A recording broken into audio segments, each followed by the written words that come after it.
Hello. Don't know why we were looking out the window then, but here we are. Now, good morning to you. The big question that needs to be answered this morning is what is that on top of my shelves, apparently? And I would like to reassure you it is not a giant roll of loo roll, but it is in fact a big thing of bubble wrap. So there you go, now you know. Now, I'm going to talk to you about furniture. So, Exodus chapter 37, which is today's reading in our Bible in a year, it talks about the ark and it talks about the atonement cover. So let me just read to you a few bits of that from Exodus chapter 37. Bezalel made the ark of acacia wood, 2.5 cubits long, 1.5 cubits wide, and 1.5 cubits high. And so it goes on. And in verse 6, he made the atonement cover of pure gold, 2.5 cubits long and 1.5 cubits wide. We were told in the intervening verses that the ark was also covered in pure gold. So, what is this about furniture? Why do we need to know about this, particularly in the midst of all that's going on at the moment? Is this really what God's people need to hear? Well, let me assure you that it is. And Hebrews tells us that all of what we read here in Exodus is a copy of the heavenly reality. And indeed, even within Exodus, we read that these things are made according to the pattern that God gave to Moses. And Hebrews then tells us, yes, that's because this is a picture of what things are like in heaven. And in the end, this is a picture of what Jesus came to do for us. So all of this is pointing us in some way to Jesus. So how does a box and a cover point us to Jesus? Well, it does it because the ark is the thing right at the heart of the Holy of Holies, and there's so many other things in these chapters that we could go into, but right at the heart of the Holy of Holies, they put the ark in which they put the Ten Commandments, the testimony. So what does that tell us? It tells us God is holy. It tells us this is what life following him looks like.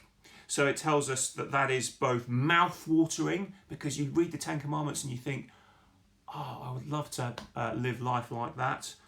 But it's also condemning, because it says, here are all the things you shouldn't do. And we know, if we're honest, these are the things we have done. So what does God then do? He provides an atonement cover, or in some translations, a mercy seat over the top of it. And then on the Day of Atonement, he comes, the high priest comes once a year, and they sprinkle the blood of a bull and the blood of a goat on top of the mercy seat, so that atonement is made for God's people. Now, how does this help us? It points us to Jesus. It points us to the mercy that we have in him. In the face of what we deserve, what we're condemned by, the Ten Commandments inside the atonement, inside the box, inside the ark, it is covered with mercy. Even from the start, that was always God's plan, to be a God who is present with his people, who's there, the holy God dwelling among them, but providing for their sin from the start. And that's remember with Jacob, we saw on Sunday, if you were here, that he was afraid of Esau, and he thought his biggest problem was the fact that Esau was coming with his 400 men, and he's on his knees saying, God, I need to be rescued from this. And then he wrestles with God overnight, and he discovers that actually he has an even deeper problem, which is that he's wrestling God himself. And then that God has provided an even better solution. And by the morning, he's praising God for his deliverance from that from that problem that he had, wrestling with God. And he's saying, I've seen God face to face and I've been delivered. And it's the same here. This is pointing us to the deepest problem that we have, and it's pointing us to the solution that God gives.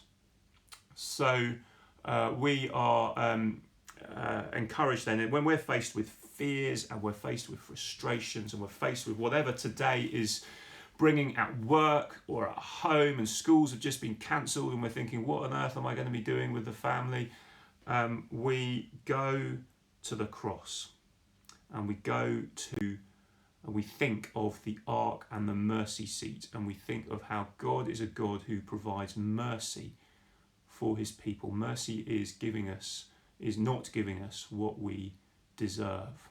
Our deepest problem is the one that God has dealt with up front. And so we know therefore that he's committed to us, and we know in the words of Paul in Romans 8, he who did not spare his own son, how will he not also along with him graciously give us all things? So that's a bit of furniture for today. And let me pray now. Father, thank you for this time that we've had to look at your word, and we pray that you'd help us today to keep trusting in Jesus. Help us to know that because you are a God of mercy, that our deepest problem, our deepest need has been dealt with. And so may that encourage us as we face whatever today brings, to have our hope and our trust in Jesus. Amen. There will be later on today, hopefully, a bit more update about what we're going to be doing on Sunday. So watch this space.